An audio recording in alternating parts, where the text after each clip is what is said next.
வெங்காயம் காஞ்சு போயிருந்தாலோ இல்லாட்டினா உரிக்கிறது ரொம்ப கஷ்டமாக இருக்குது அப்படின்னு சொல்லிட்டு கண்ணெரியும் ஃபீல் பண்ணிங்கன்னா நான் சொல்கிற இந்த மெத்தடை ஃபாலோ பண்ணுங்கள். ஒரு கண்ணிலேருந்து ஒரு சொட்டு கூட கண்ணீர் வராது. இப்போ வந்து வெங்காயத்தோட அந்த கொண்டை பகுதியும் இந்த வால் பகுதியும் மட்டும் நறுக்கிக்கோங்க. இப்போ இதே போல் பார்த்தீங்கன்னா எல்லா வெங்காயத்தையும் இந்த மாதிரி ஒரு மேலையும் கீழையும் மட்டும் கட் பண்ணி விட்டுக்கோங்க.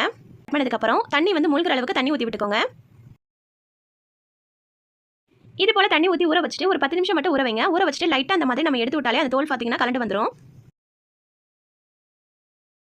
வாரத்தில் பார்த்தீங்கன்னா 1 கிலோ இல்லைன்னா 1/2 கிலோ வெங்காயமாவது நம்ம யூஸ் பண்ணுவோம். அந்த வெங்காயத்தெல்லாம் பார்த்தீங்கன்னா இந்த மாதிரி நம்ம வந்து உரிச்சு வச்சுட்டு அதுக்கப்புறம் ஃப்ரிட்ஜில் வச்சு ஸ்டோர் பண்ணிட்டு இருக்கோம். நெக்ஸ்ட் டிப்காக இஞ்சி எடுத்திருக்கேன். இஞ்சியில் பார்த்தீங்கன்னா நம்ம எப்பவுமே யூஸ் பண்ணும்போது தோலை சீவிட்டு தான் நம்ம யூஸ் பண்ணுவோம். அதுக்காக நம்ம என்ன பண்ணுவோம்னா கத்தி இல்லைன்னா பீலர் யூஸ் பண்ணுவோம். அப்படி யூஸ் பண்ணாதீங்க. இந்த மாதிரி ஒரு குட்டியோ ஏதாவது ஸ்பூன் எடுத்துக்கோங்க. இந்த மாதிரி ஸ்பூனை வச்சு நம்ம சுரண்டி விடும்போது பார்த்தீங்கன்னா நிறைய வந்து இஞ்சி வந்து வேஸ்ட் ஆகாது. நம்மளால எடுக்கவே முடியாது. இந்த மாதிரி ஸ்பூனை வச்சு நம்ம எடுக்கும்போது பார்த்தீங்கன்னா கரெக்டாக வந்துடும். இப்போ கீழே கிடக்கிறதெல்லாம் பார்த்தீங்கன்னா வெறும் தோல் மட்டும் தான் இருக்குது. அதில் உள்ள இஞ்சி எதுவுமே வேஸ்ட் ஆகலை. நெக்ஸ்ட் டிப்க்கு இந்த மாதிரி பூண்டு எடுத்திருக்கேன். இது பார்த்தீங்கன்னா பூண்டு பூடு.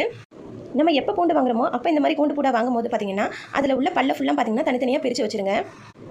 இந்த மாதிரி தனித்தனியாக பிரித்து வைக்கிறப்ப நமக்கு எடுக்கிறப்ப ஈஸியாக இருக்கும். அதே மாதிரி பார்த்தீங்கன்னா நம்ம கூண்டோட வைக்கிறப்ப பார்த்தீங்கன்னா கொஞ்ச நாள் கழிச்சு அதுக்குள்ளே பார்த்தீங்கன்னா கருப்பு கருப்பாக ஒரு மாதிரியாக பூஞ்சிகள் மாதிரி இருக்கும்.